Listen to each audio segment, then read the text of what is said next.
We're going to call our meeting to order, and want to thank everybody so much for being here on the eve of a historic election, I believe. I'm so thankful that you took the time to be here and be a part of our meeting as we discuss the business of the county. At this time, I'd like to turn it over for our invocation to Councilman Inslee Feimster. That'll be followed by our Pledge of Allegiance by veteran Mary Lynn Perry. Will you join me in prayer? Kind and generous Heavenly Father, these are times of difficulty and unrest. We're dealing with COVID-19 and an election. Father, we have residents who have lost family members. We pray for comfort for them. There are also residents with serious illness, and one of those people is Gerald Wilson's, the former administrator's wife. We just pray for her also. We pray that you give us wisdom to do what is pleasing in your sight tonight. We pray all this in Jesus' name. Amen. Ms. Perry, we'll follow your lead.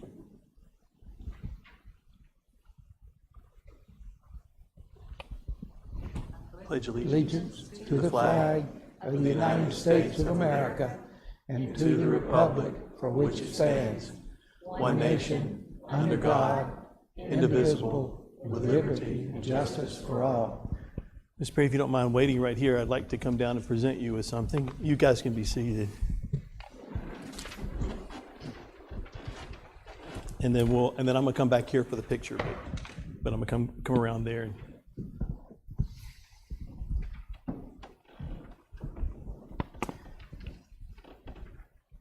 So thank you so much for your service and for agreeing to be here on this special occasion. We like to honor our veterans, and you can see that they've really decorated up. This is all for you. No, it's all for all of the veterans. But I wanted to read this before I presented this certificate of honor. Mary Lynn Perry is a 1974 graduate of Pickens High School. Shortly after graduation, she moved to Alexandria, Virginia, and on July 16, 1974, Mary enlisted in the U.S. Army and completed basic training at Fort McClellan, Alabama. Mary then went on to advanced training at Fort Gordon, Georgia, to become a radio teletype operator. While at Fort Gordon, Georgia, she married her husband, Fletcher Perry. Best decision he ever made, I believe is what he said. So definitely. Soon after, Mary was assigned to Fort Jackson, South Carolina to attend a clerical course, and her husband was assigned to Fort Bliss, Texas. Due to medical conditions, Mary's military career ended, and she was given an honorable discharge in March of 1975. But Mary then joined her husband at Fort Bliss, Texas. During her husband's assignments, Mary obtained a civil service appointment and worked at Fort Hood, Texas Recreation Department. Another assignment took them to Fort Benjamin Harrison, Indiana, where Mary worked in the Finance and Accounting Center. It was there that Mary really began to understand the meaning of providing service to both active and retired duty soldiers. Upon returning to South Carolina, Mary's civil service appointment was transferred to Greenville, South Carolina Veterans Affairs community-based outpatient clinic. At this location, Mary was able to assist fellow veterans every day with scheduling appointments or ensuring that other appointments at the VA Medical Center in Columbia, South Carolina were scheduled and transportation was provided. Even though Mary's service as an active duty soldier was not long, she was able to assist many veterans here and in other areas due to having served in the military. Veteran Mary Lynn Perry serves her country honorably, and today we show her our appreciation. Thank you for your service. I'm going to hand this to you. I'm going to go back here and get the picture. Okay, so you just face that way, and I'm going to go back here.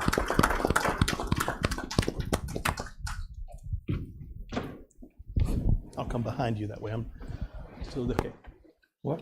Okay.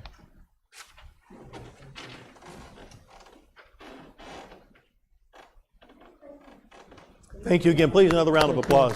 Thank you so much for your service. Mayor, thank you so much for being there for her, too.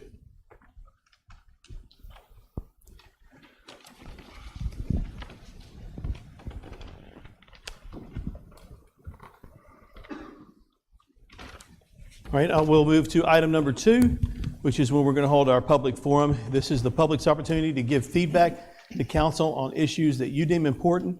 Madam Clerk, please call the first speaker. Mr. Chairman and members of council, I call Alan Quinn.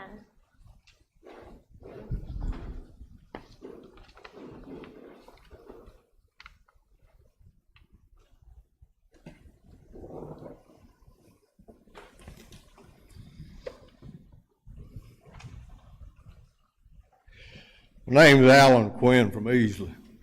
So normally I bring you new information about the lack of economic development in Pickens County almost every month. But this month I want to bring up another subject. That is this time that we set aside for a public forum.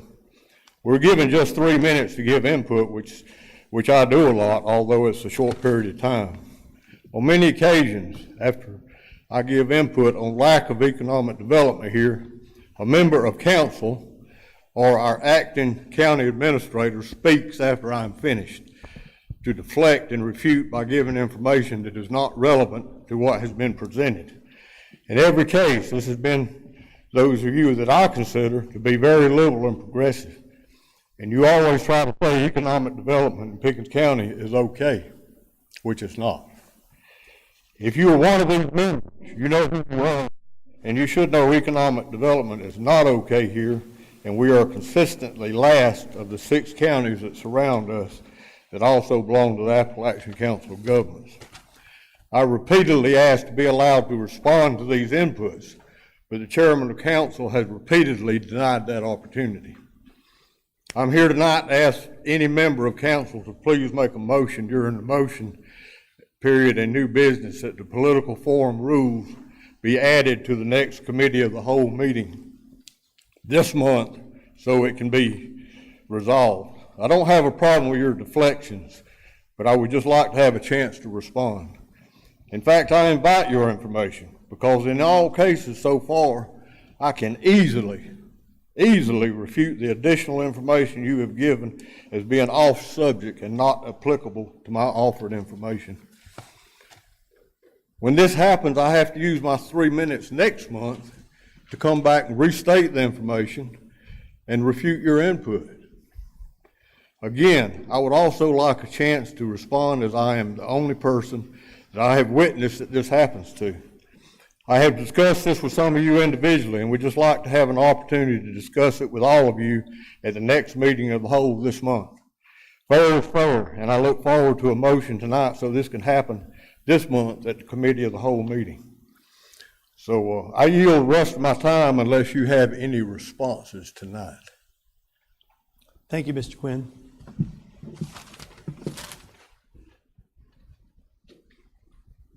Franklin Reynolds. I just wanted to speak to you just a second about the Second Amendment sanctuary.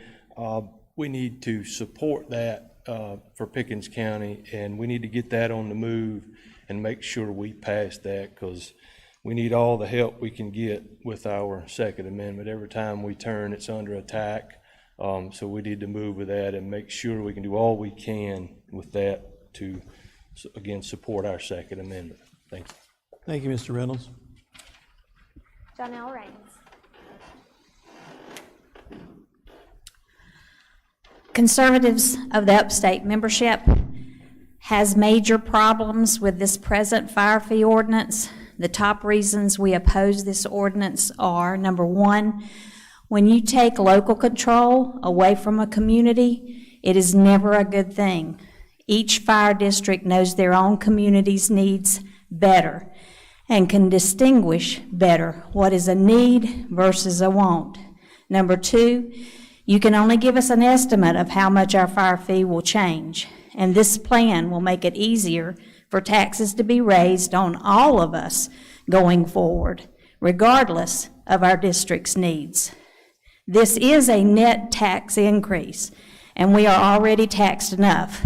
There are hard times going on right now due to COVID, and many of our citizens are struggling to make ends meet.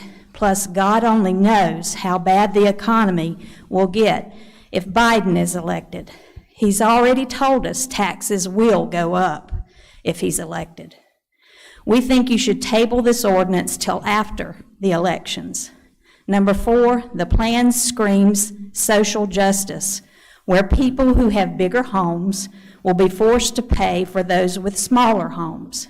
Is it really fair for a smaller square footage home that has asbestos shingles and outdated insulated wiring that is not up to building codes, which is more likely to catch fire, to pay less than a larger home that is built to the latest fire codes and built out of flame retardant materials? We don't think so.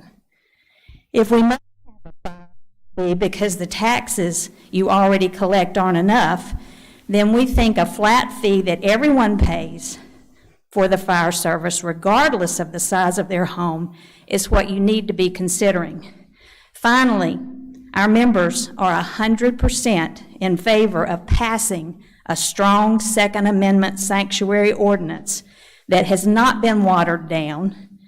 Again, if Biden wins, he has told us he will not honor our constitutional gun rights, and he will be infringing. It's your job to pass ordinances that ensure our God-given rights are indeed protected. Thank you. Thank you, Ms. Raines. Anselm Salins.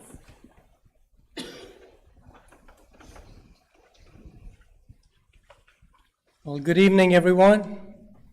My name is Anselm Salins, and I'm working on my Pickens accent. Just want to say, my wife and I have been blessed to be part of this county. We moved from state to state. We've been in the USA, may I say, legally for the last 40 years or so. One of the things that we cherish greatly about this country is the blood that has been spilled for our freedoms. Let us not take that for granted. Why am I saying that? Is because sometimes I can only speak as a Christian first and as an American. The Bible speaks of the love of money is the root of all evil. I'm not here to preach, but I'm here to give my convictions on what I feel. As I call myself a person who has been new to this county, and I tell people I can't even hide. Okay, but the point is this. When we moved here to this county, why did we move here? There's something special about this place. Okay, I'm speaking from my heart. I don't have all the good words to say other than, let us be careful when we call economic growth, and that could be part of including infringing on the Second Amendment. I mean, it's amazing, it's all connected. But I just wanted to read this if you don't mind. And it says, a well-regulated militia being necessary to secure the security of a free state, the right of the people to keep and bear arms shall not be infringed. That constitutional right has been given to us by our forefathers. And I'm just saying we need to keep those rights guarded. We have to keep them guarded. Our son works for the Baltimore County Police Department, and he's got a lot of stories to give us regarding guns and things like that. I don't think guns, and I'm not saying don't think, I know guns are not the issue. The issue is in the heart. I could use a rock and do stuff. I can use a stick and do stuff. Guns is not the problem. The problem is in the heart. If we do not focus on that, we've had it. Secondly, as far as I know, I'm not sure if I'm overlapping here other than the fire part. We were blessed to run one of the businesses in Maryland was restoration.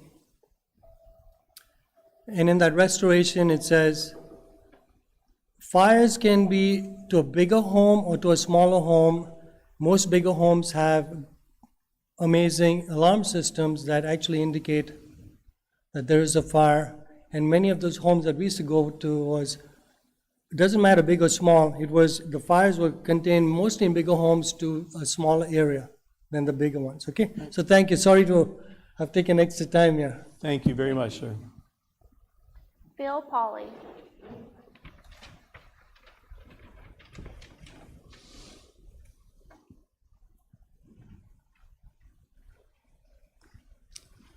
Hi, I'm Phil Pauley from over in Dacusville, and for years I've come to the county offices to do my county business. And then I noticed coming up the driveway, there is a real small sign that says, "You're not allowed to be on this property with a concealable weapon." And that's on the property, the dirt that the county citizens bought and paid for.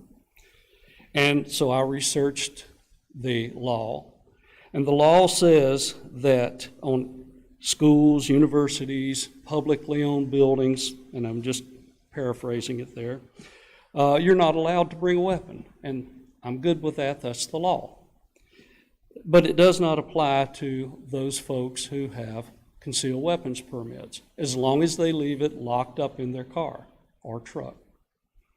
The problem I have with that sign is, though the signs on the doors, they are compliant with the law, and it says that for the doors, they must be 8 inches wide by 12 inches tall in size. And that's fine, because everyone can see that when they go to push the door open.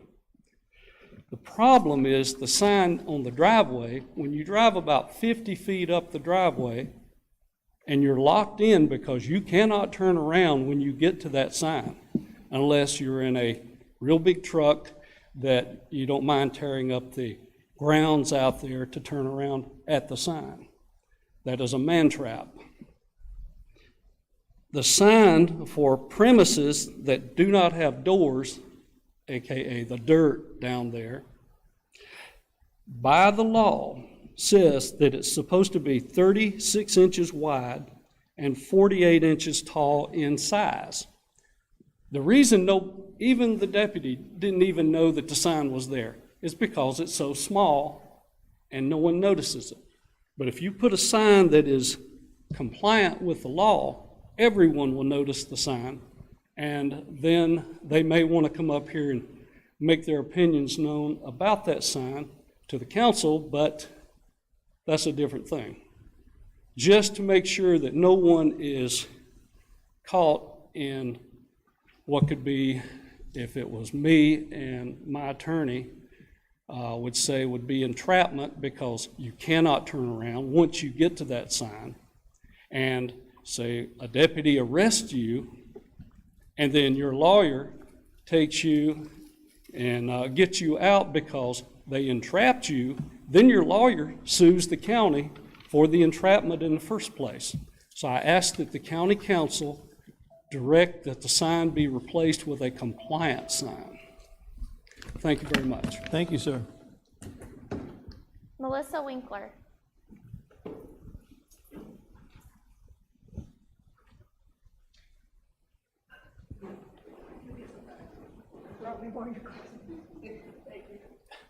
I'm blind, what can I say? Yeah. Good evening, gentlemen. At the last meeting, I listened to your comments and fears pertaining to the Second Amendment, and I wanted to respond. While there is always going to be some reservations of legalities associated with an ordinance, I feel that the fear of being sued by passing a Second Amendment ordinance is not a reality. The vast majority of Pickens County are law-abiding citizens, and I agree with the gentleman who said there's something special about this area. The only laws we tend to violate are traffic laws, unfortunately. Sorry, Gary. I understand your discomfort in wording the Section C of the Anderson Ordinance. I implore you to simply soften the wording of that one section, but don't change the rest of it. The fact is that the sheriff already has the power that you spoke of in Section C. When he swore an oath to take office, he was given that power. So you essentially are only affirming that as a county, you stand with him to uphold the Constitution you have all sworn an oath to uphold. When I was a youth growing up in church, our leader taught us to always be prepared for temptations to come, to plan ahead for how we would need to respond when we were tempted by drugs, alcohol, or other things. She said if we prepared ourselves for before the temptation comes, we would be better able to resist it when that moment came. Gentlemen, I ask you to think for just a moment. If the law changes and the government comes to your door, to take your guns and your ability to protect your family and your home and all that you have worked for, what are you going to do? If your first thought is to fight for your family, do it now. This is the first step. Have the courage to stand your ground right now before the temptation comes. This evening, we stand at the eve of what could forever change our country as we know it today. Stand with the people of Pickens County and pass a Second Amendment ordinance that stands strong in our commitment to the Constitution and to our freedoms. Tomorrow may be too late. Thank you so much.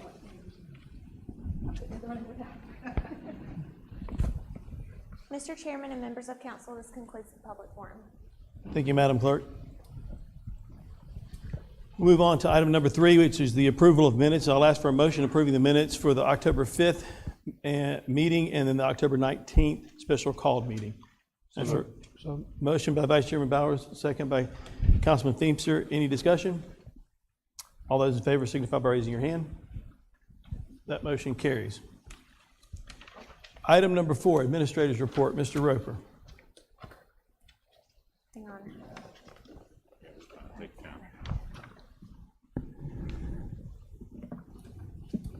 Members of council, thank you for the opportunity to appear before you tonight and update you on a few things. I'm going to talk over while Megan, Ms. Bradford, Ms. Nations now, I apologize, Ms. Nations now is rebooting the system. But one thing I'll talk about right off the top is, and she's already beaten me to it, looking at the decorations in the room tonight. These are temporary decorations that the department, or our county Veterans Affairs office was so nice to provide us with. The reason they did that is obviously because November is the month that Veterans Day falls on. It's also Veterans Families Month, where we're supposed to appreciate the families of the veterans. So for those reasons, normally during this month, we would have some type of parade in Pickens County, but given the COVID limitations, Veterans Affairs Office thought it wiser to not do that this year. So instead, they decided to come and celebrate the veterans here in this public meeting. So they've honored us by bringing some things from their office and some decorations. I'll also point you out into the lobby area where you'll see a table set there. That's for the POW missing in action. That empty seat at the table is supposed to remind us of that POW. So we have those things here that are here temporarily. Thank you, Ms. Nations. They're here temporarily, but some things that we're doing are going to be permanent. We're going to change the way that we're doing this, so month to month we can honor our veterans. The folks in the audience will notice 2 banners out here for Scott Patrick Rice and for Thomas Lee Stevens. Those were our Veterans of the Month for the previous 2 months. And so each month when we're honored by one of our veterans to come and speak to us and lead us in the pledge, we'll have a banner for them. These 2 banners are going to fly in our courtyard. You may have noticed, if you were here during the daylight hours, that our courtyard now has banners dedicated to our Congressional Medal of Honor awardees as well as Veterans of the Month. We'll let the banners fly there for a couple of months, and then if the veteran wants to take it back to their hometown, they can, or if they want to take it back to their own home, they can. So we're going to try to do that to continue to honor those veterans month after month after month. November is a good time to set aside for special decorations, for special recognitions, but we think this is a good way for us to honor in each meeting we have. So I wanted to let you know that and to ask for the public to look in our courtyard, which we're very proud of, at the veterans display that we have out there. Moving on to a COVID-19 update, Pickens County reached a bad milestone today. We have 699 active cases, the most that we have ever had since this started on March the 20th in Pickens County. So we've had 699 cases in the last 14 days. Tomorrow is going to be an important day, seeing how many fall off and how many we add on, because we'll either get over 700 or we won't. 699 is a lot, and so we just want to remind the public of that, to please practice the best practices we've all learned to try to limit the spread in Pickens County and for us to support each other.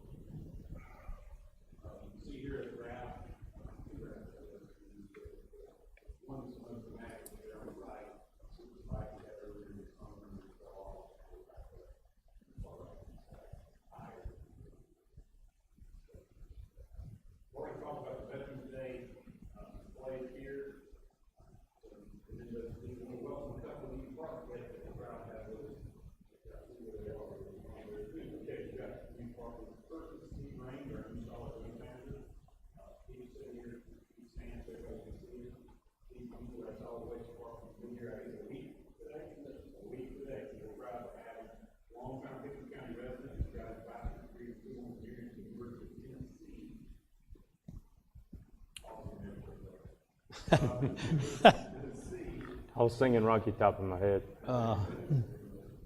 He's a veteran himself. He's once served in the United States Marine Corps in South Carolina and Florida. That's the background to his experience, especially during Texas.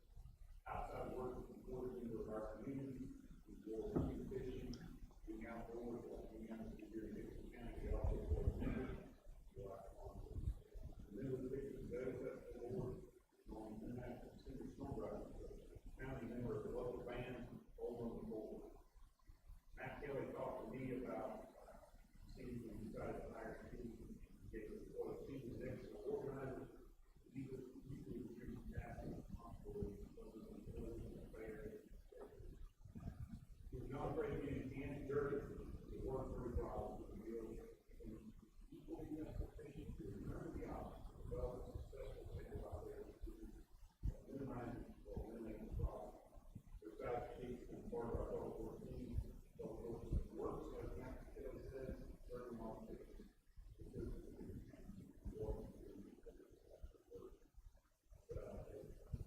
the other part of it just started today. Robert Kerr started today as the director of our information systems department. I think he has an MBA from Southern Western University, well, bachelor's degree, life science, network infrastructure. He was in Kansas, worked for 8 years to make services there. He worked for 17 years in the technology field.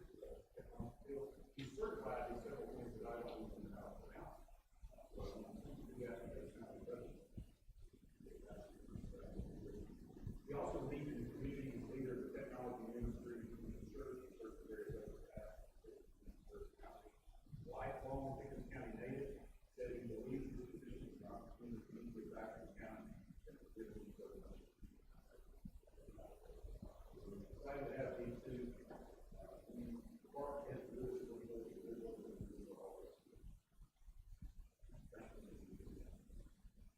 update you on some economic data. We received this last week from the South Carolina Department of Workforce.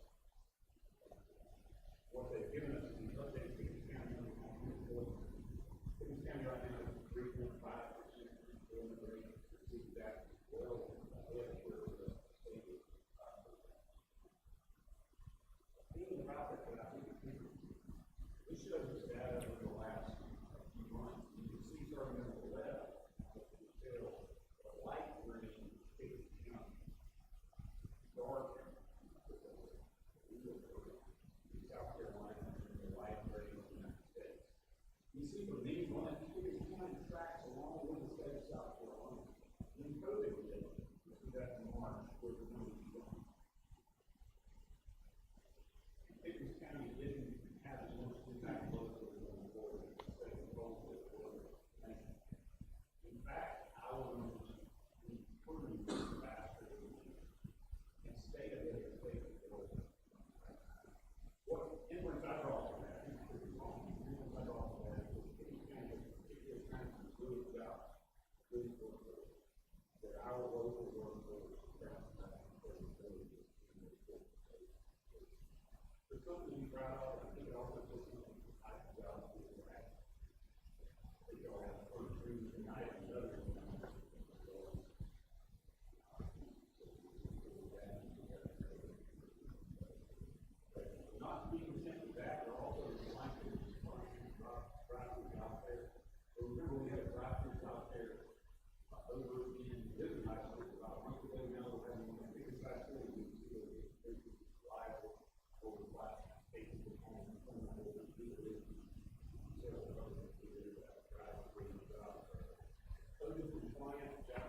Moving on to Hurricane Zeta cleanup, I'm informed that this is the second time on record that Pickens County was flooded with storm warning. Roads and bridges closed after the storm hit, and the 115 degrees, I think it was 67 roads that were closed, some county roads. There's all around taxes, roads and bridges,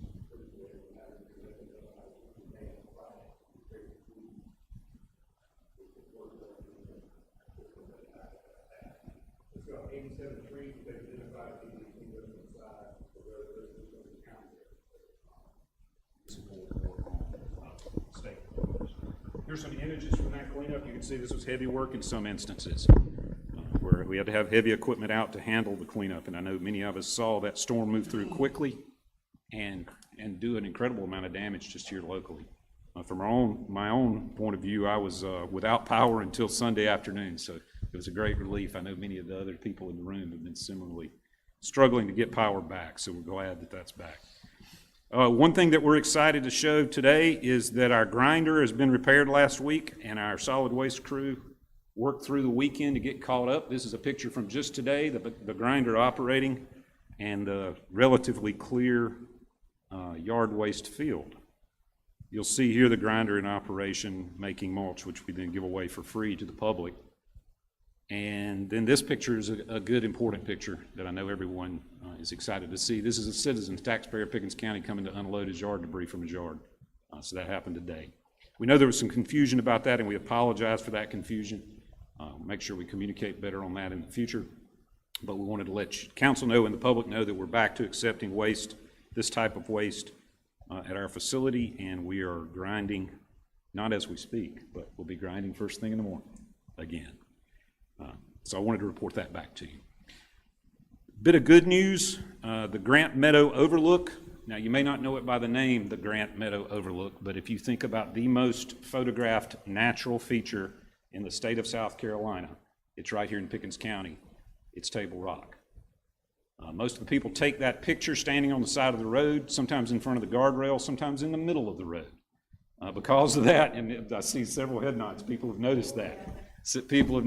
So one thing we look to do, and the county for many years has considered constructing a pull-off there, a small parking lot pull-off where people can pull off safely and take that picture. It's been hard to find funding for that sort of thing, but I'm reporting to you tonight that we've received a grant in the amount of $57,743.79, which will mean that we're not going to spend any county money on the construction of this park. We hope to come back to you with a plan and have that constructed this spring, so the most photographed natural feature in the state of South Carolina can be safely photographed for generations to come. So we're excited about receiving that grant and wanted to report that back to you. The next thing I want to talk about is road improvement projects, and this I think is the last thing I have, so I appreciate y'all's patience tonight. But you know, for a goal for 2020, the council has set establishing sustainable road maintenance program as a goal. I wanted to report to you on what's happened thus far, and to do that, I'm actually going to go to the end of this report. This is a map of the things that have been done in the past year or are upcoming. It might be a little bit confusing unless you recognize your very gray street areas. But just know that, let's make sure I get this right. Know that the blue areas on there are part of our road rehab project. Those roads that are being rehabbed this year, this fall, this winter, this spring. The green is roads, those are roads that our C-Fund CTC committee will be reconstructing. The stars are arch culverts that are being replaced, or regular culverts that are being replaced. You see those, some from damage, others from just needing to be replaced. Red areas are roads that are being restriped, touched up. And then the icon that looks to me like an envelope, I don't think that's what it is. Those are guardrail replacements that are being done in the county. All this is happening during 2019, 2020, and early into 2021. And I can tell you, gentlemen, that of our over 700 miles of roadway, I am informed that we should talk about that as 1,400 lane miles, but that's a better way to look at it. 2-lane road, lane miles, so that way we're counting a 4-lane road differently. So I get it. 1,400 lane miles that we're busy at work on those. We have 8 county-maintained roads that are part of our rehabilitation project, where we'll be doing full-depth patching. That's where we'll patch all the way down and then repave. And then there'll be a complete reconstruction of 4 county roads, where we will be going all the way down to the base, grinding them up and relaying those roads. So that's going to be happening here. The 8 roads that are paved in this coming year will be Odom, Rice's Creek, K Drive, Latham, Love and Care, Stewart, North Mount Tabor, and Owen Lane. That's based on how these roads scored. They're the ones that needed it. And then the 4 roads that will be completely ground down and replaced will be Airport Road, Antioch Road, Hinton Road, and Sonora Drive. That project was bid out in September, and work will start at any time. We also have Laurel and Hardy Road repair project that's underway, coming up to be completed in spring 2021. We've talked about before the CTC projects that are underway, the CTC guardrail upgrade project. You can see here locally, Sakona Road and Cardinal Drive were resurfaced within the last few months. And then our road striping project we talked about has been now completed, where 15 county roads received new centerline stripes and stop bars at the intersections. Then we have 2 arch culvert replacements, Sandalwood and Woodmont, that will be replaced here this fall. I think work on Windmont starts this week. And then other repairs due to flooding will also continue. All told, we're talking about a total amount in excess of $5 million that's going to be put on our roads this in late 2019, 2020, and going into spring of 2021. A lion's share of that money is road user fee money. But of course, we're not replacing it at the rate that we're going to spend it this year. As you all have indicated, we want to get that money on the roads and help our citizens now. And so that's why we're moving with all these programs at once. Hope that information is helpful. We'll have some of that information up on our website. That concludes my report at this time, except and unless you have questions. I got 2. Mr. Hendricks, go ahead. Sorry about that. The numbers on COVID, of the 699, how many of them are at Clemson University? I don't have the breakdown in front of me now, but I can tell you that the area that we have that has the most is actually in 29640 and 29642. The largest numbers we have are in Easley. Central and Pickens follow behind that, but they're the next 2 communities. So it's throughout the county. All right, and the second thing, you talk about the pull-off at Table Rock. Have y'all been in contact with a certain individual with some land up there? Because a few years ago, I talked to this person. And yeah, so the Grant Meadow Overlook is named after the Grant family who has donated the easement for us to use the land. Okay, so that's where it is. fruition. That's right. Do you have something, Mr. Hudson? Yes, sir. This gentleman's concerned here about the sign. Yes. I think you looked into that and have some clarification. Could you share that with us? And I stand to be corrected. I don't have any of that information with me, but from my reading of the law that he provided, the signage limitations apply to businesses that have CWPs, not government buildings. Government buildings are not included in that. Certainly we want to have signs that are clear and easy to understand. If the sign needs to be larger, we need to revisit that. That's not a problem. But we do want people to know that when you come to the county building, you shouldn't be bringing firearms inside the building. That violates the law. You're supposed to, even if you have a CWP, lock them in your trunk when you arrive on the property. But to reassure people, and we want to make sure people know this, is that the time from that entering the traffic circle and coming to the parking lot, Pickens County Sheriff's Office, whoever, we are not going to bother you in that transit, that is not going to be something we're trying to play For gotcha. clarification there also, and Captain Parsons, I was with the sheriff's office for years. You're Captain Uniform Patrol now. I can't remember an incident where sheriff's offices charged somebody in this parking lot. Just went in their vehicle and charged them. That don't happen. And I understand your concern, but I was with the sheriff's office for 26 years. I've never seen now. Now the exception would be if you came onto the property and threatened someone. Be a whole lot. It'd be altogether a different issue, right, Captain? But as far as coming on as a citizen, paying your taxes, whatever you have to do here, they don't search your vehicles for weapons. And I've never seen that, and I don't think he has. But county building this is a government building, and as a government building, there's a lot of times you want people in the building with weapons, because sometimes people get irritated and stuff like that. Puts a lot of county employees at risk, and I understand that. I understand why it's done, but just so we're all on the same. Nobody's searching somebody's car out in the parking lot. Can we look at the size of the sign to make sure we're in compliance? Absolutely. Mr. Chairman, Mr. Vice Chair. so I'm gonna go down a whole different path. The storm that came through, if it weren't 2020, it would have been a major event, but let's be honest, it's just another one of those 2020 moments is what it felt like, in all honesty. There was a lot of damage done with that storm, not so different than other storms that we've had disaster declarations. Do we have a guesstimate on damages? Are we going to seek a disaster declaration to assist some of the residents? We absolutely will. We're still in the process of gathering that information, but we will probably come back to you with that at some point. Don't have the numbers yet. Yeah, and that's just obviously, I mean, you look at all the debris and all I mean, I know people with trees in their homes, you know, not so different than the tornado that came through easily in other areas of the county, except this seemed to be spread across the entire county.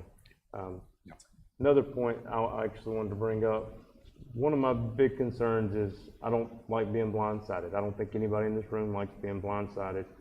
I understand the grinder had been down for some period of time, anywhere from a month to a week to whatever.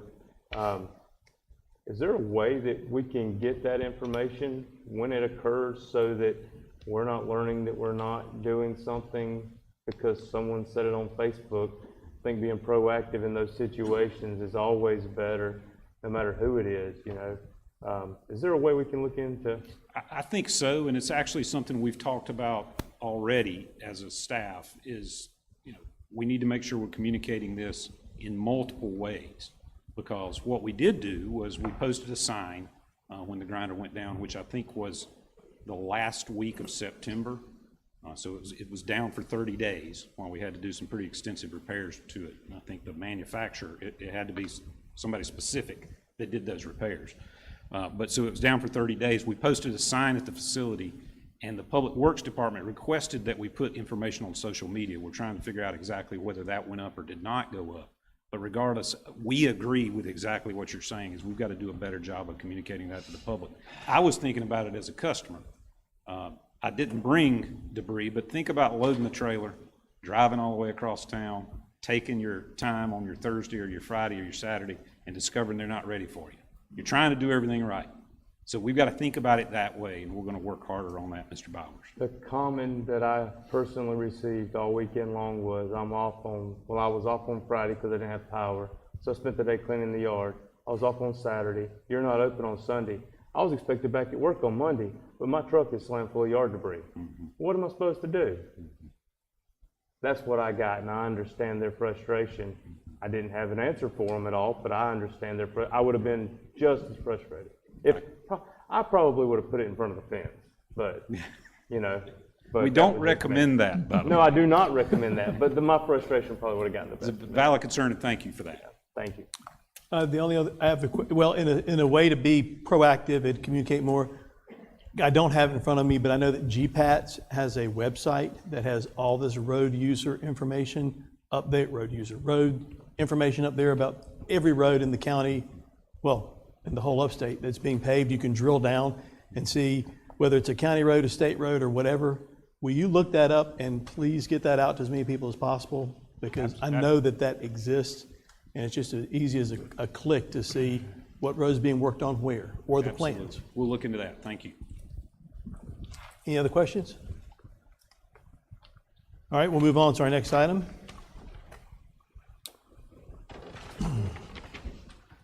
There, okay. The committee report.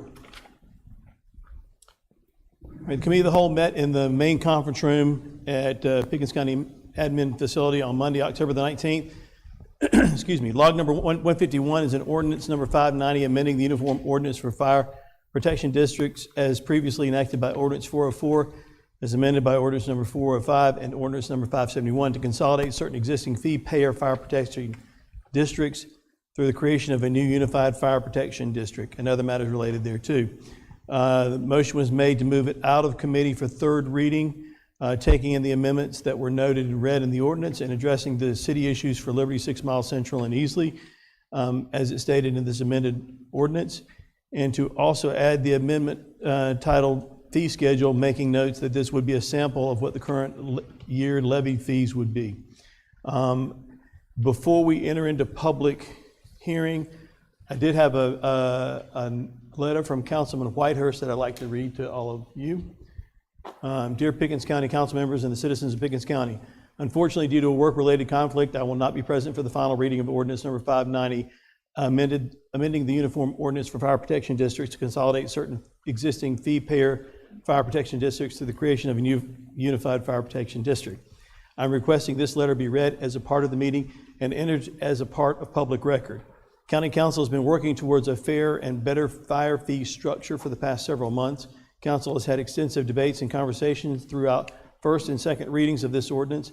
After listening to the constituents in my district and those citizens across the county, I'd like it to be noted that I am in favor of passing Ordinance 590 as presented to Council this evening. Sincerely, Councilman Trey Whitehurst. So if you will pass that to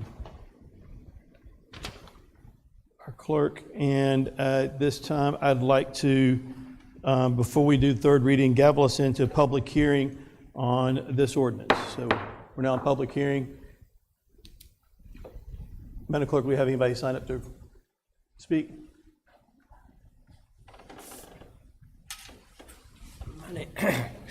Excuse the voice tonight. My name's Rick Spencer, and I'm thrilled that you're doing something about this fire fee stuff. It's been a thorn in my side for a long time, as I'm sure Mr. Roper can tell you. It's just the way it's been set up. I own properties in several different fire districts, and it's crazy that we're paying such different fees for different things and the way that it's set up. However,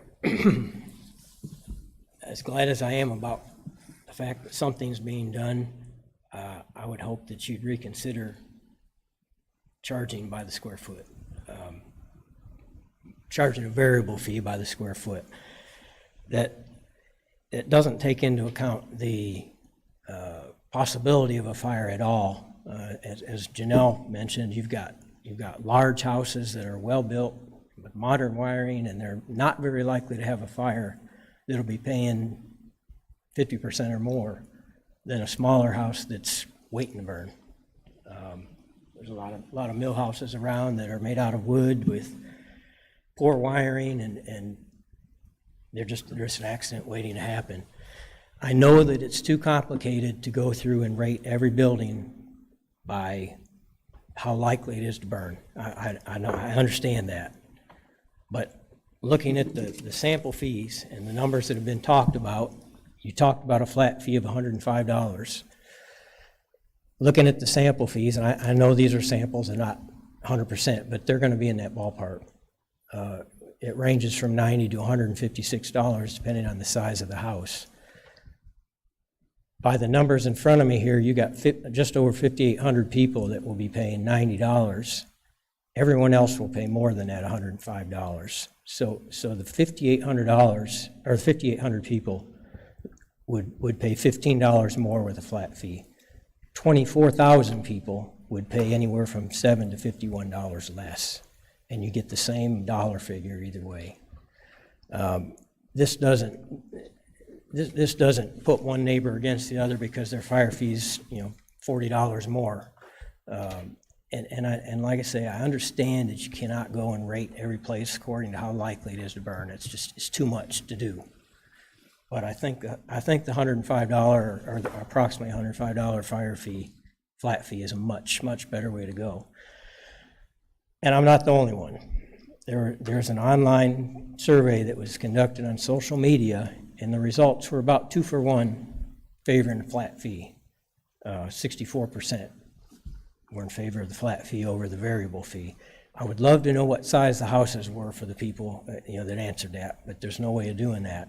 But either way, most of the houses, according to this, are going to fall into that 1,000 to 2,000 square foot range, which is going to be a little more than 105.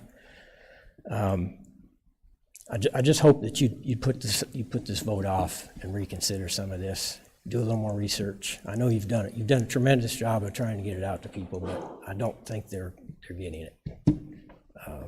And look, I was kind of on the wall about the whole thing, but when I saw the schedule and saw the differences in price, and especially the numbers that are affected, I think the flat fee is a lot better way to go, for whatever it's worth, And again, and I don't own a big house that's over 2,000 square feet.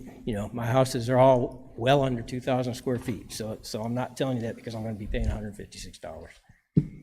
But I'd hope that you put this off and just reconsider it a little bit. Maybe look into doing a flat fee. Thank you, sir. Appreciate your input.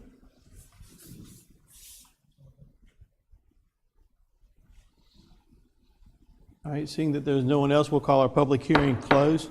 This is third reading of Ordinance 590, amended the, make sure I'm reading this right.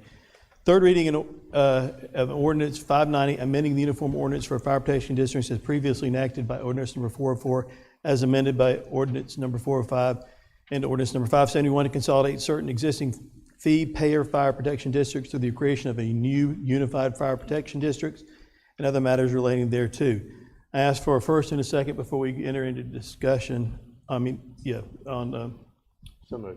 Motion by Vice Chairman, second by Mr. Feemster. But before I let you guys speak, I do want to at least make mention to you all that we're not in any way looking at the actual fees right now. All we're looking at is the structure. In other words, taking the 10 different and making it one pot of money. So the actual discussion on the money, which I love what you contributed, because you're actually bringing up a great point, you and Ms. Raines both. That's something for us to consider and would be considered by the new council as we enter into the budget process. All this does is take away the existing structure that is so, as you eloquently put it, complicated, and it's hard to tell who's on first and what's on second, and gives us a better opportunity to do this. Keep my microphone. I believe that I want to look for any way possible to reduce it for the majority of people that we can, offering the same or better fire protection, including ISO ratings and all those other things. But I know that I want to open it up for discussion. Vice Chairman Bowers, did you? I found one before. You did? You're good? Well, I was told by my predecessor that one of the hottest button issues coming on council was the fire. And he said it was very, and they wanted to do something about it for a long time, but the will was not there to touch it. I saw problems when I came on because at local level, not a lot of input and not a lot of involvement from local citizens in your fire departments. So I saw some decisions that were being made make a whole lot of sense to me. I will add that all the fire chiefs and administration from all your fire departments has signed on with this. So I can assure you that there was input from the individual firemen and firefighters with all the chiefs. And one of the benefits I see is a unified system. Instead of 13 fire departments ordering equipment on small orders, if you order as a unit, anybody can tell you you're going to get better prices if you buy 5 fire trucks instead of 1 fire truck. You're going to get a better price in ordering in volume. You also have a situation where if one entity is ordering, everybody's equipment is the same. So that if Pickens shows up at your house, we have a black box system now. And so if you're in that, between Pickens and Easley, probably gonna have 2 fire stations show up. They're all gonna have the same equipment. That's your mic up. Put your mic up so they can hear you better. So I probably need to take this on. So they're all gonna have better, and the equipment's gonna be interchangeable. They can use each other's equipment and that kind of thing. So I see a lot of benefits to this. Now, the one thing that I had a concern on is my area, Dacusville, very proud of our fire department because it was started without a lot of help from the county. It was a group of guys that got out there and started this fire department. And they bought gasoline. Sometimes if the fire truck didn't have enough gasoline, they'd buy it and pay for it out of their pockets. They did it because they loved it. But folks, we have moved on is from that. Those guys are gone. They're not there anymore. And we've moved on, and it's got to, for the service of the people in all the areas, the fire department has to be improved.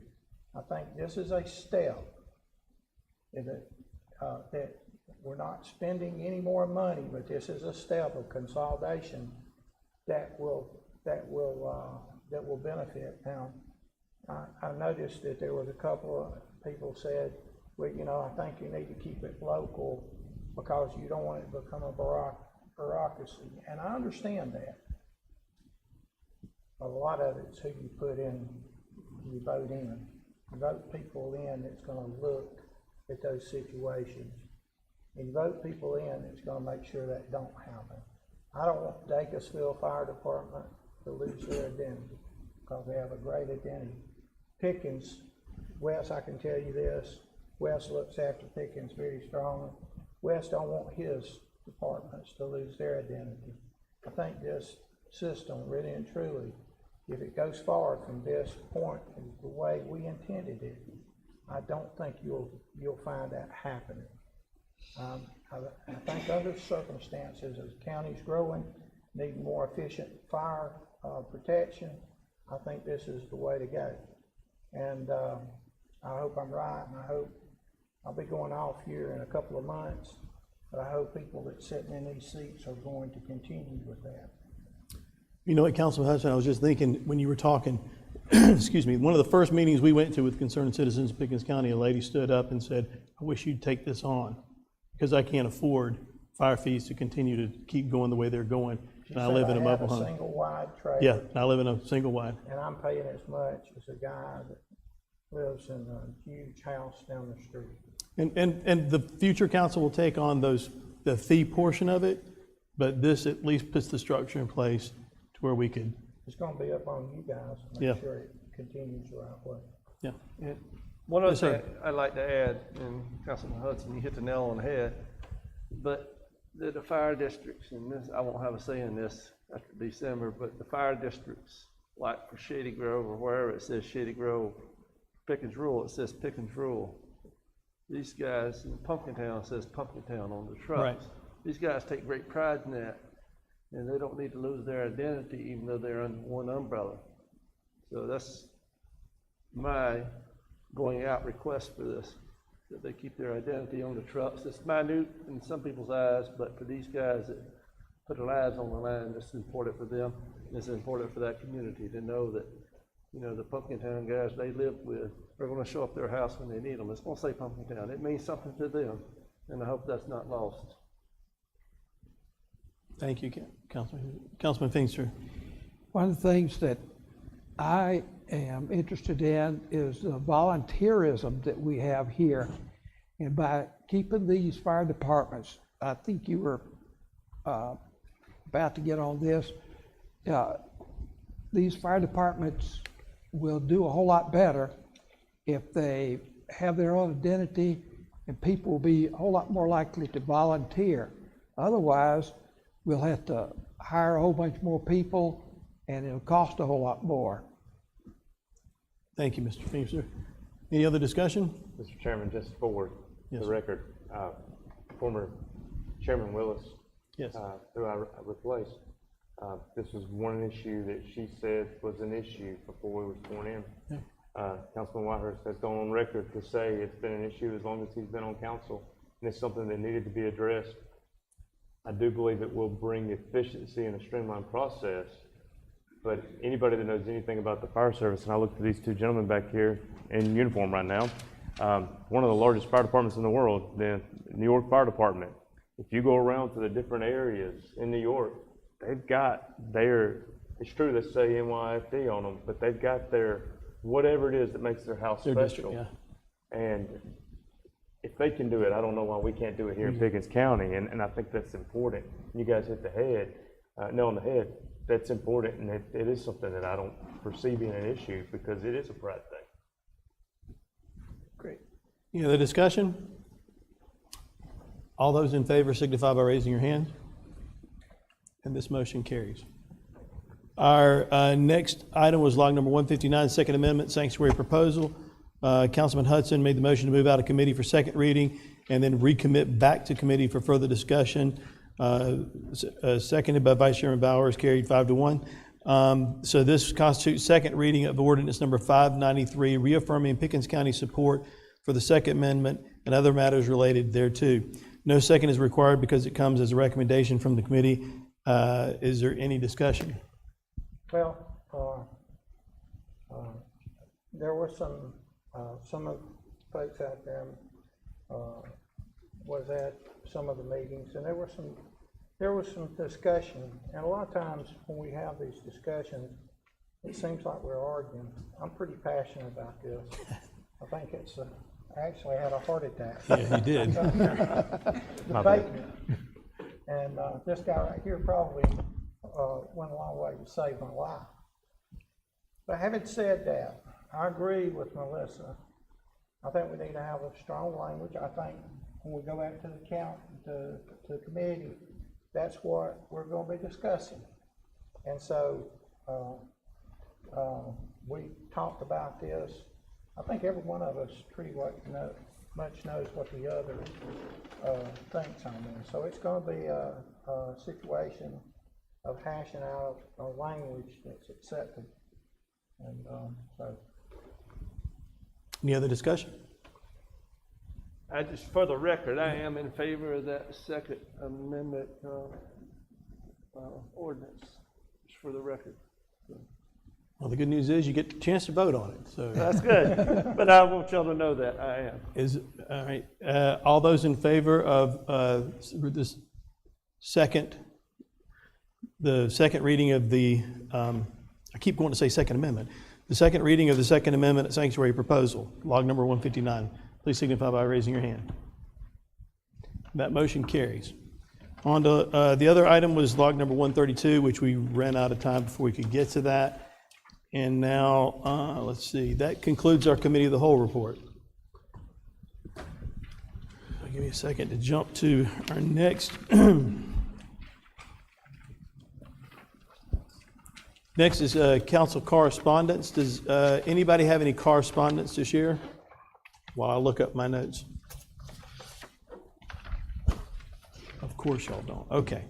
The Committee of the Whole will meet on November the 16th at 6 p.m. in the main conference room of this facility. And the next council meeting will be on Monday, December the 7th at 6:30 in this auditorium. Anything else? All right, then let's move on to motion period and new business. So we're now on our motion period. Does any member have any motions at this time? I do. Yes, sir. I move that we move the wastewater disposal systems, section 38-91, called facility, construction, and ownership, to committee of the whole to look at some of the things that are considered about fee structures. All right, are you okay if I say wastewater disposable management? Yes. So that it's all-inclusive rather than just a real specific? Right. I'll second that. All right, a motion to add wastewater disposal management to the committee of the whole, second by Vice Chairman Bowers. Any other discussion? You have me intrigued. All right, all those in favor signify by raising your hand. That motion carries. Any other new business? Mr. Chairman, Yes, sir. we talked about this before the council meeting, about the council rules on public forums, that kind of thing. Yes, sir. I would like to discuss that, if for no other reason but for clarification. Understanding that as the new council goes off, those rules may change, because when a new council comes on, they make their own rules up for these things. So this rule may change. But for the purpose of clarification at this time, I would like to have it discussed, if for no other reason. And then you guys, as a new council comes on, you may decide to change the rules, whatever, but just for clarification purposes. All right, I'll second that motion. Is there any discussion? Just for clarification, you're going to put it on the log, right? For the committee of the whole. Okay. It's the consent agenda. Yeah. Any discussion? All those in favor signify by raising your hand. The motion carries. Anything else? All right, we'll move on to our next item, which is item number 8, Clemson Paul Partners. Ms. Thompson.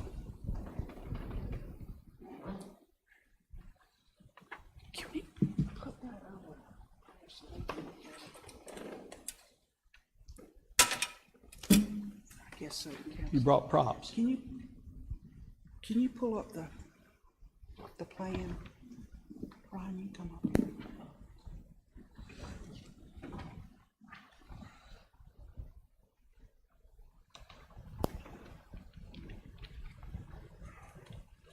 Thank you. We wanted to give you an update of where we stand right now with Clemson Paul Partners. We got the key to the building in July, and at that point we started looking at the building, and of course I don't know anything about construction, but I do know about money. And I visited a lot of vet clinics and things like that, and would get ideas what the laws are and everything, what goes where. So I thought the best thing to do would be to hire an architect. So we looked at, was it RSTC or RSCT? Christine Tedesco, she couldn't make it tonight 'cause she's under the weather, but anyway, I knew her when I served on city council in Clemson, so I reached out to her and I said, could you, give us some help? My main thing for wanting to do this was because we're having a clinic that's going to be dealing with, we've got to have a sterile room for the surgical room, we got to have a place for prep and recovery and for examination. What we also included, and this was definitely for a revenue stream, was we decided to incorporate grooming. It's totally separate from the surgical and the rest of the, so there won't be any interference there. But we did that strictly for revenue reasons until we could get the clinic up and going. As of today, our building fund, we have $77,000 in it. Over the last Friday, no, it was, yeah, Friday, we received an email that we had received a stock option, which we have stock options that have been sent to us for close to $10,000, and that will go into the other stock options that we still have that we have not touched. But it's probably 25 or 30,000. What's even better is I got a letter today from another nonprofit that runs a similar organization to us, and they've been around since 1987. It's Concerned Citizens for Animals. They have offered to pay up to $30,000 towards our surgical equipment. Wow. Not towards the building, but towards the surgical equipment. So this is when I get nervous. This guy here, Brian Yoder, is the contractor, and if you've heard of Trail Corporation, we like local business, we like to stay local, we like to use local entities because that's what we're all about. So he's with Trail, and when I get a price from him, you'll probably hear a thud in Clemson. That's where I've hit the floor. But our main goal was to, in talking to the vets I've talked to, the actual surgical room has got to be completely sterile. And then you've got your prep and recovery, if you can see it on there. But I think we have tried to do everything under the sun to preserve the building and not have to move a lot of walls. My main focus on where I think the money needs to be spent is in the surgical, prep and recovery, and the exam, because that's where the animal's going to be and what we have to do. I think the rest of the building, except for some ADA things with, we found out from our architect to meet the code, is that we have to have certain kind of vanities for wheelchair access. So all that's new to me. So, and there's a couple other little things, but we're going to try to preserve as much as what we have in the building. So we don't, but we do want to focus our attention on the surgical part. We have spent probably close to $30,000 this year on animal care alone. That's including spay and neuter, and other things that we've done to help animals. We've helped other organizations. What's disappointed me, I guess, the most, and I know COVID has a lot to do with this, but this is for Pickens County. This isn't for Clemson. It just happens to carry the name, and we're down there. And I think it's a good thing we're down there because we're going to be able to draw resources from Clemson University and Tri-County Tech. Clemson University has an animal science program. Tri-County Tech has a vet tech program. So those are resources we can draw from. But our resources to do what we're doing has come mostly from the Clemson Central area and Oconee. What we need to get out, and this is where I talked to Jamie Burns with our community relations, we spent $1,500 on a video to let people know, because we're all about transparency and want to know what people done. But we have gotten very little revenue from the rest of the county. And that's because I don't think they know about us. So we're asking for y'all to help us get the word out, because we want to get this thing up and going. What we do know is that when it does open, we'll outgrow it in no time. It's going to be, it'll be probably pretty old. I think my biggest fear of all of this is getting a vet, because they say vets are hard to get. They're really hard to get because they come out of school now, they got student debt, they want to go to these corporate type vet offices now, like the Upstate Vets, and all these corporations are coming in and eating up the mom and pop vets so they can get the benefits and the insurance. So it's going to be a tough struggle when it comes to that part, but I think we can get through it. And what y'all have done is y'all have given this county and the citizens a gift. And they need to understand that this is not just for the Clemson area, the central area, but this is for the citizens of Pickens County. We will not pay ourselves one dime, never have and never will. We'll be run mostly by volunteers, except for the vet, vet tech, groomer, and probably office worker. Because if you don't pay those people, there's like a revolving door. To get volunteers this day, you can get them all day my age, because they know what volunteer is, but you get somebody young, no offense, it's a hit and a miss, and that's just being honest. So we need to get the word out about Clemson Paw Partners. Brian, would you like to say anything about the project? I will tell you where we are. Okay. So just generally, Christine and Margaret have worked over the last couple of months putting together a floor plan based on the existing building. And the floor plan, as Margaret said, it takes into account all the existing utilities, the walls, the ceilings, trying not to spend money that doesn't need to be spent. So we have a floor plan, we have a demolition plan. We are meeting with subcontractors and vendors this week on site to start pricing and putting together budgets and scopes so that Margaret can move the project forward. And hopefully in the next 2 to 3 weeks, we can add some ideas for her on where it's going to go and make it come to fruition. Thank you. Looks like your plan does a good job accounting for when Margaret outgrows this building, the building will still be useful, which is important. That's, Because you're going to let's be outgrow it. honest, I don't want to sink a lot of money in a government building, to be perfectly honest with you. Well, I believe you're going to outgrow it quick. I do too. But I want to make it where the areas I mentioned, those are gonna be right. No, we're not cutting corners or anything. We might can preserve the floors and stuff for the rest of the building to utilize that. And we've had also had people, we're gonna have a wish list where we ask people for stuff. And I think our board members, the 3 board members and myself, we're gonna probably donate the grooming equipment. So we're gonna do our part. But what we want this to be is like a satellite, because we are gonna grow. And it kind of scares me at how busy it's gonna be. Because we get asked all the time, are you open, are you open? But the thing about it is we've got to get the word out. So this could act as a satellite office. It could continue to be used if we move to a bigger one later on. Well, Mr. Roper, Ms. Thompson makes a great point that this is something that the people in Pickens County should know. This not only is this something that didn't cost them any extra, but a huge opportunity for the future. What can we do to help them with marketing?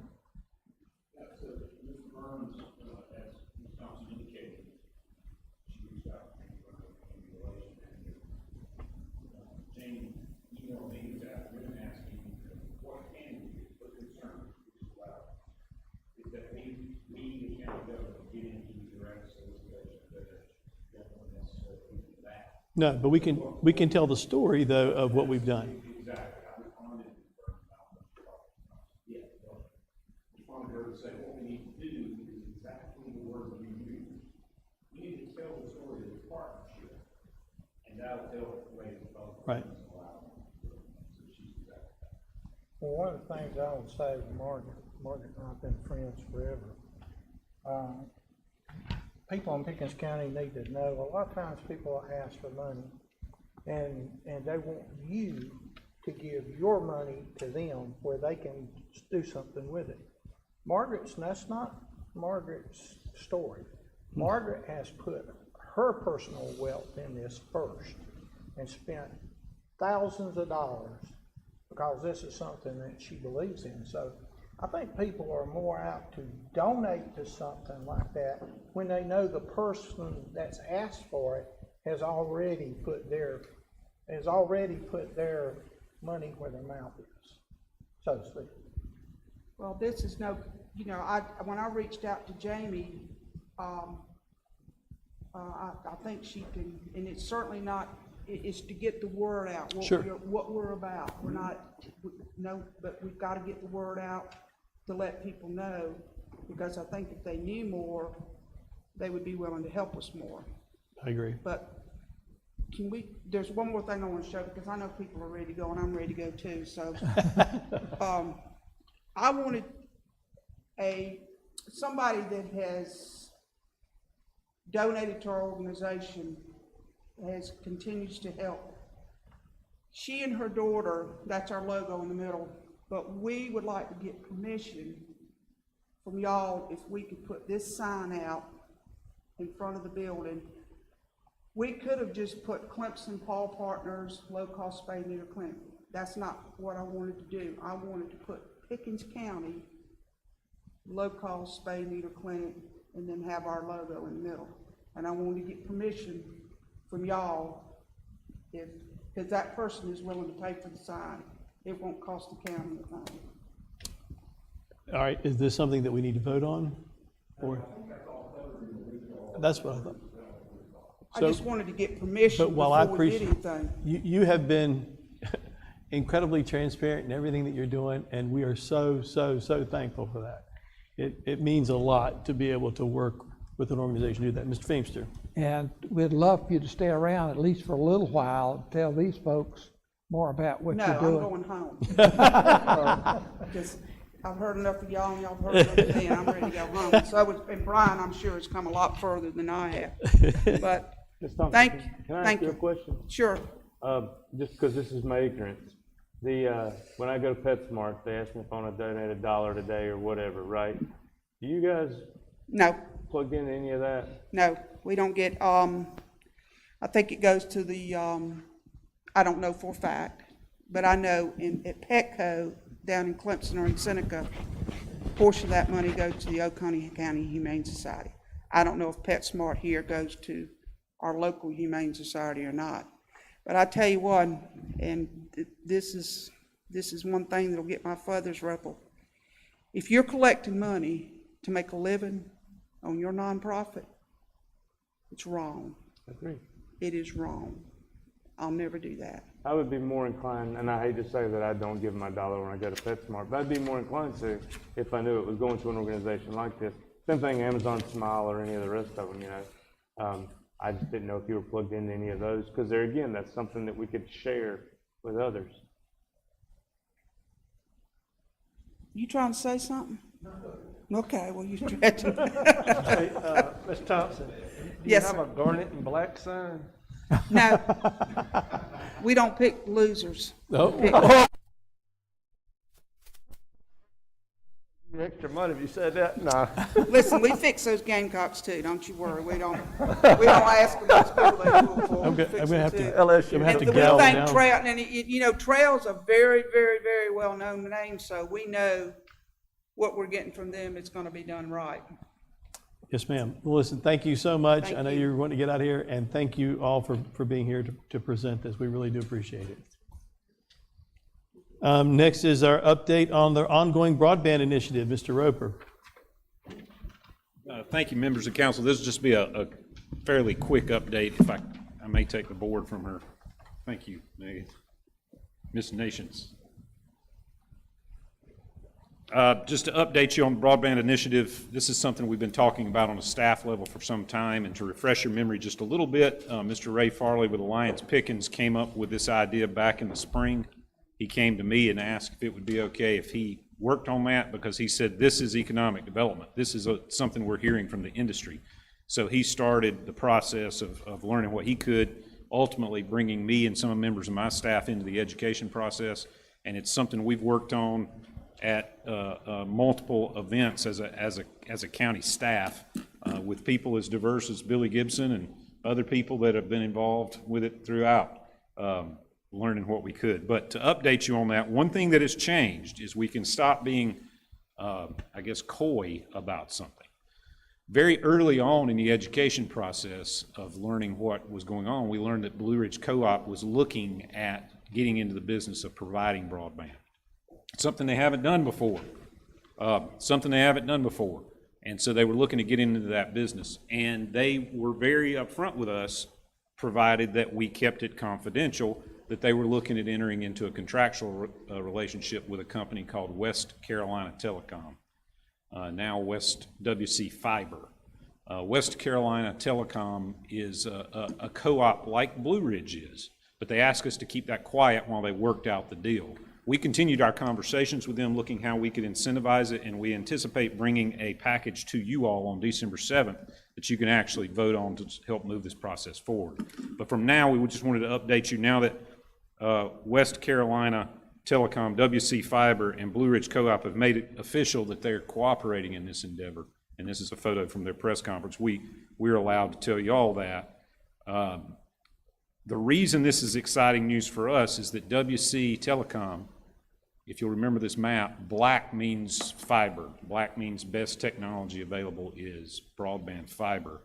And you'll see Abbeville County and the surrounding area being almost completely, that's WC Telecom. So we're excited when we learned that Blue Ridge was cooperating with them. The question for us, and the reason that we've been talking with them throughout, is because we wanted to see how we could be not the last at the table, but the first at the table.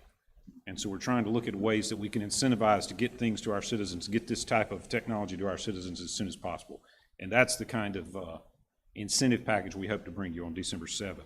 But in the meantime, if the citizens are looking for a part that they can play, because you as a council could incentivize this, we as a staff could come up with theories of how to advance this forward.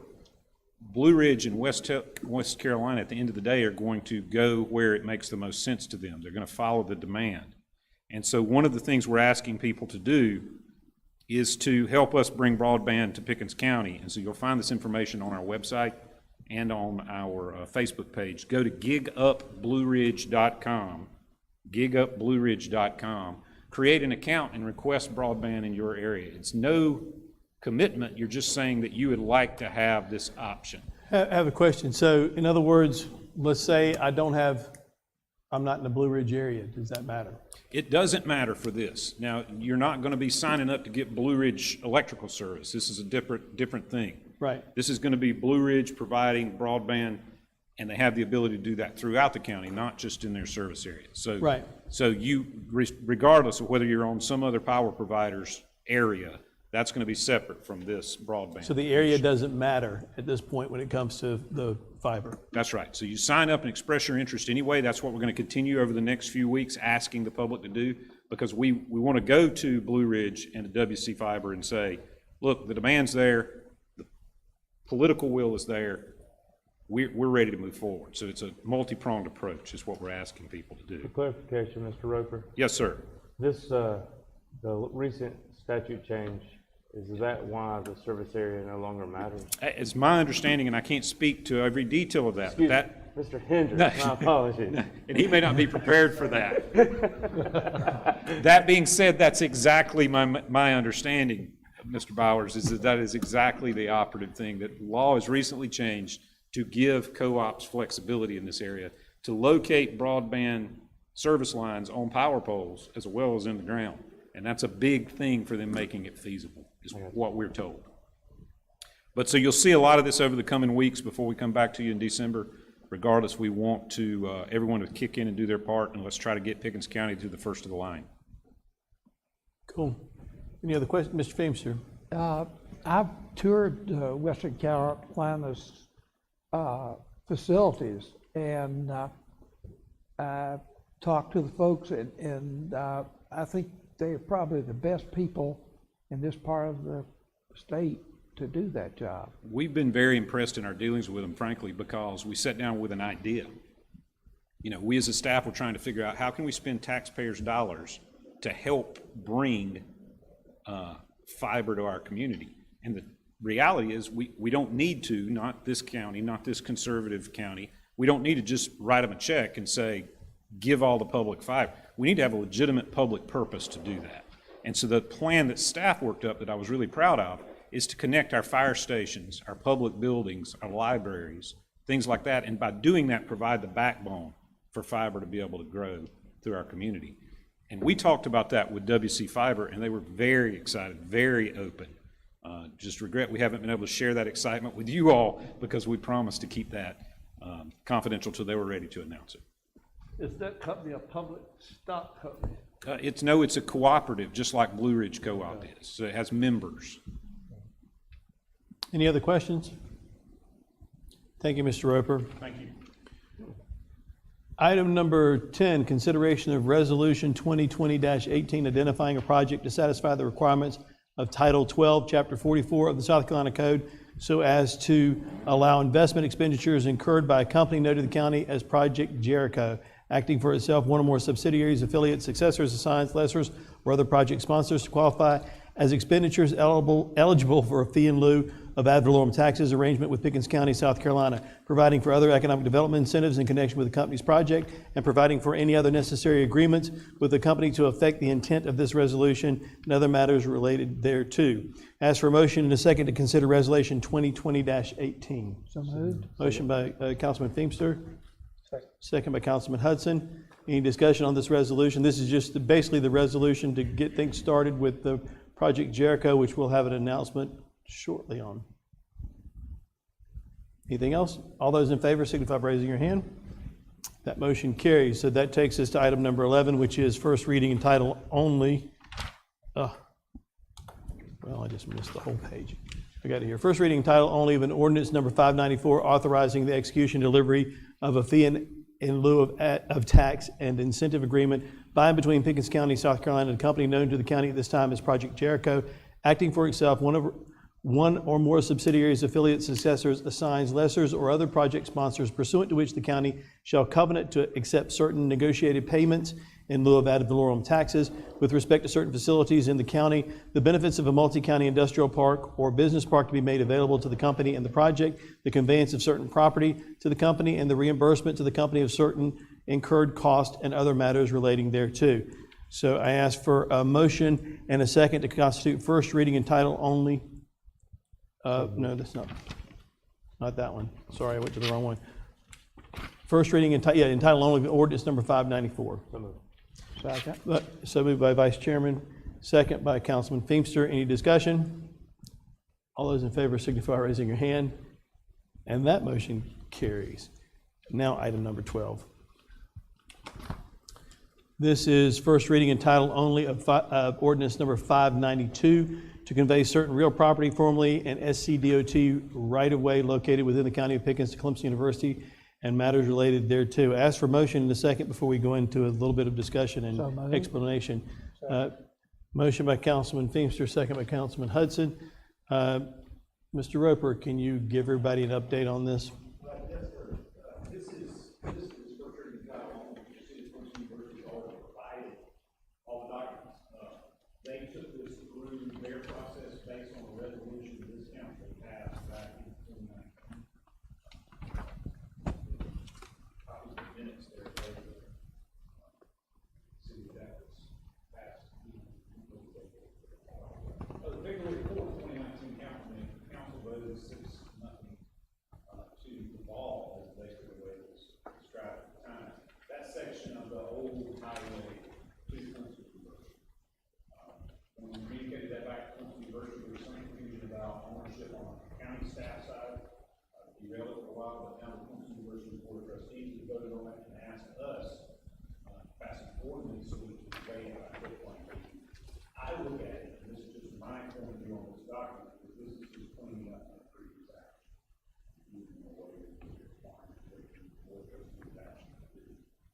It's just in the first reading, so I'm sure you'll have questions as we go through the process, but that's the question. If I remember correctly, this is just the road. There's no real property on either side that belong to the county. That's right, it's an old road. It used to be Highway 93. Before the lake was built. Right. About all it's used for now is during Parking. Clemson football. For that Nusso Club, but you know, they make money off of that. Somebody is parking there. It would not surprise me. I don't know the motivation behind the request, but there's none of it's Any chance the county could sell parking spaces? That's what derailed it before. We're really not set up to do anything with it. It sits there now, it's just a liability to us. I don't know how we Yeah, do anything else with it. University wants it, so Yeah. On one side, you have university property. On the other side, you have city owned residence property. And so I'm not sure it would do us any good even if we had it. So 58 feet wide, how long is it? Probably 100 feet. Well, I mean, they can tell me it's 50 feet wide. Somebody ought to be able to tell me how long it is. Is it not on here? That's what I was looking for. Probably 100 to 200 feet at most. Is it not 252? Where? if you look on the survey, it's 252 feet, and